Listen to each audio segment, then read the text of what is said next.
প্রত্যেকটা প্রাণ পৃথিবীতে আগমন করে তার নির্দিষ্ট যে ফিতরত, তার যে আদত, আল্লাহ রাব্বুল আলামিন তাকে যেই সত্তার উপরে সৃষ্টি করেছেন সেই মুসলমানিয়তের উপরে জন্মগ্রহণ করে। সুবহানাল্লাহ।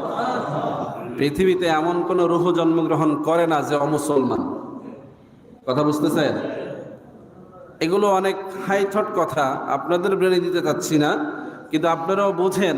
সাথে সাথে এই কথাগুলো বাইরে প্রচার হচ্ছে, কিছু আলেমদের জবাব হচ্ছে যারা এই বিষয়গুলো নিয়ে ফিতনা করেন। আল্লাহ আমাদেরকে হেফাজত করেন, সকলে বলে আমিন। এবার পৃথিবীর জমিনে আল্লাহ রাব্বুল আলামিন আপনাকে পাঠিয়ে দিলেন, এখানেও আপনার জন্য পরীক্ষা আছে না নাই? আল্লাহ বলছেন, ওয়ালা নাবলুওয়ান্নাকুম বিশাইয়্যিম মিনাল খাউফি ওয়াল জু'i ওয়া নাকসিম মিনাল আমওয়াল ওয়াল আনফুসি ওয়াস সামারাত। যে আল্লাহ রাব্বুল আলামিন তোমাকে রূহের জগৎ থেকে দুনিয়ার জমিনে পাঠিয়েছেন, এখানে আসার পরে আল্লাহ তোমাকে বিভিন্নভাবে পরীক্ষা করবেন। কি পরীক্ষা করবেন? যে আল্লাহ রাব্বুল আলামিন তোমাকে বিভিন্ন সময়ে ভয় দিবেন। বিশাইয়্যিম মিনাল খাউফ, বিভিন্ন বিষয়ে ভয় সৃষ্টি করে দিবেন। এরকম ভয়ের কারণ আছে না নাই? নানান ভয়ের কারণ পৃথিবীতে আছে, যে ভয়গুলো আমাদের সামনে আসলে আমরা ভীত সন্ত্রস্ত হয়ে আল্লাহর দিকে ধাবিত হই। সুবহানাল্লাহ। ওয়ানাকসিম মিনাল আমওয়াল, বলছেন তোমার যে সম্পদ মালামাল এগুলোর মধ্যে নোকসান দিয়ে দিবে। আমাদের সম্পদগুলো যখন নষ্ট হয় তখন এটা আমাদের জন্য একটা পরীক্ষা না, যে আমাদের কি হবে, উপায় কি হবে। এমন ক্ষতি হয়ে গেল যেই ক্ষতির কারণে আবার পৃথিবীতে ভালোভাবে বেঁচে থাকা সম্ভব হবে কি হবে না, এই ধরনের নানা সংশয় তৈরি হয় কি না? ওয়াল আনফুসি ওয়াস সামারাত, আল্লাহ বলছেন তোমার আনফুস মানে তোমার নফসের উপরে ক্ষতি দিয়ে দিবে। নফস মাঝে মাঝে এমন বিপদে পড়ে যায় যে প্রাণ নিয়ে টানাটানি, বাঁচবে কি মরবে, কি বলার আছে না? এমন রোগ, এমন মুসিবত যে নফস চিন্তা করতেছে, হ্যাঁ আমার নফস মানে এই আত্মা, কল্ব, এটা শরীরে টিকবে কিনা, এরকম ভয়াবহ মুসিবত। সেই সময় আল্লাহ বলছেন পরীক্ষা। ওয়াল আনফুসি ওয়াস সামারাত, এবং তোমাদের যে ফল ফলাদি রিজিকের যে ব্যবস্থা, যেগুলো খাও তোমরা, এগুলো নষ্ট করে দেবে। রিজিক নষ্ট হলে মানুষ বেশি পেরেশান হয়ে যায়, যে হায় হায় রিজিকের ব্যবস্থা না থাকলে খাবো কি, বাঁচবো কিভাবে। মানুষের কমন কনসেপ্ট যে না খেলে মানুষ বাঁচে না, এটাই বাস্তবতা। না খেলে কেউ বাঁচে না, কিন্তু আল্লাহ চাইলে খাওয়াতে পারেন, আল্লাহ চাইলে খাওয়াইতে পারেন। এখানে বাঁচার প্রশ্ন আসবে না, মৃত্যু না দিলে কেউ মরে না, সহজ কথা। এবার খেয়ে হোক না খেয়ে হোক, আল্লাহ মৃত্যু না দিলে কেউ মরবে, কিন্তু খাওয়াবেন আল্লাহ, এটা আল্লাহ রিজিকের ফয়সালা রেখেছেন।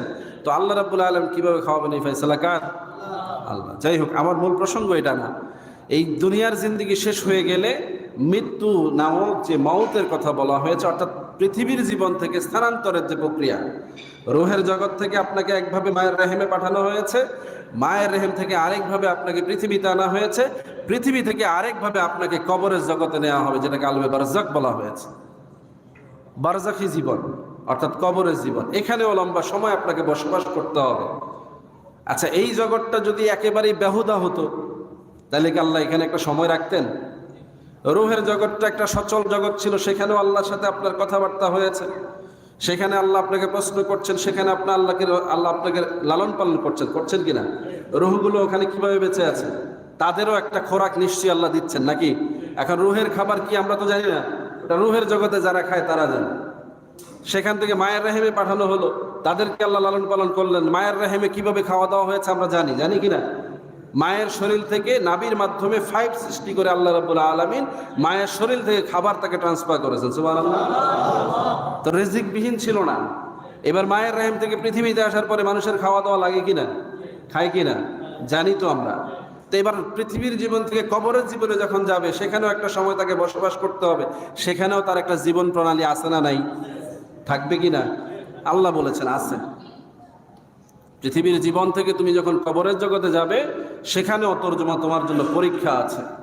আতা মালাকানে ইয়াজলিসানে ফায়াকুলানে মান রাব্বুকা ওয়া মা দীনুকা ওয়া মান হাযা রাসূল আল্লাযী বু'সা ফী। রাসূলুল্লাহর হাদিস বলছে যে কবরে রাখার পরে ফেরেশতা আসবে, তাকে বসায়া প্রশ্ন করবে, তোমার রব কে, তোমার দ্বীন কি, তোমার নবী কে ছিলেন যিনি তোমার সামনে আছেন। সুবহানাল্লাহ। এই প্রশ্নের পরে রিজিকের ফয়সালা হবে।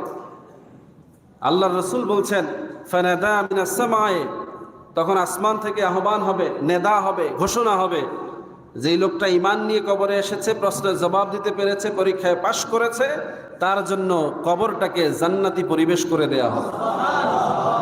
কেমন জান্নাতি আগেও এগুলো আলোচনা করেছি। জান্নাতি পোশাক থাকবে, জান্নাতি বিছানা থাকবে, জান্নাতি আবহাওয়া থাকবে, জান্নাতের নাজ নিয়ামত থাকবে, সবই থাকবে।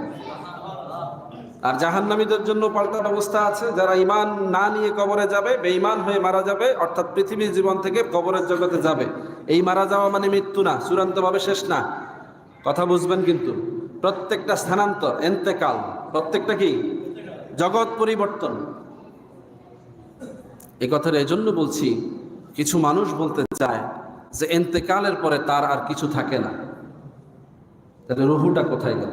আল্লাহ তো সৃষ্টি করেছেন রুহু, সৃষ্টি করেছেন কি রুহু। যতক্ষণ আছে ততক্ষণ তো প্রাণই আছে, রুহুটাই তো প্রাণ। তাহলে মৃত্যু হলো কোথায়? আপনি যেইভাবে মউতটাকে অন্বেষণ করতে চাচ্ছেন, ওই মউতের কথা আল্লাহ আপনাকে বলেন নাই। আল্লাহ বলছেন রুহু আমি সৃষ্টি করেছি অনন্তকালের জন্য। এই রুহুটাই স্থান পরিবর্তন করে করে বিভিন্ন কায়া ধারণ করে শেষ পর্যন্ত জান্নাতে এই রুহুটাই যাবে।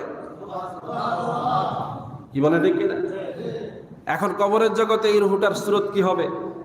আল্লাহ রসুল বলেছেন কোন কোন শরীরগুলো পচে গেলে শেষ হয়ে যাবে, একটা অংশ জ্বলবে না, একটা অংশ পচবে না। সেটা হচ্ছে তার শরীরের একটা বিশেষ হাড্ডি, যেটাকে মেরুদণ্ডের শেষ মাথায় যে একটা কশেরু বলের একটা ছোট্ট হাড্ডি আছে, এটা কখনোই ধ্বংস হবে না। সুবহানাল্লাহ।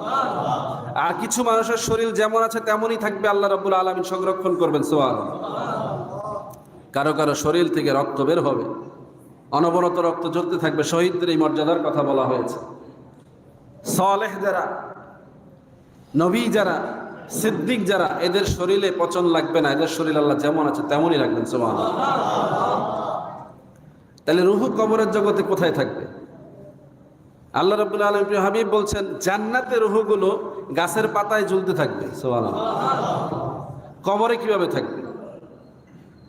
রাসূলুল্লাহর হাদিস প্রমাণ করে যে লোকগুলো কবরে যাওয়ার পরে ফেরেশতারা এসে বসাবে। রুহুর কি বসার স্রোত আছে? কথা বোঝেন নাই? বসাবে কাকে?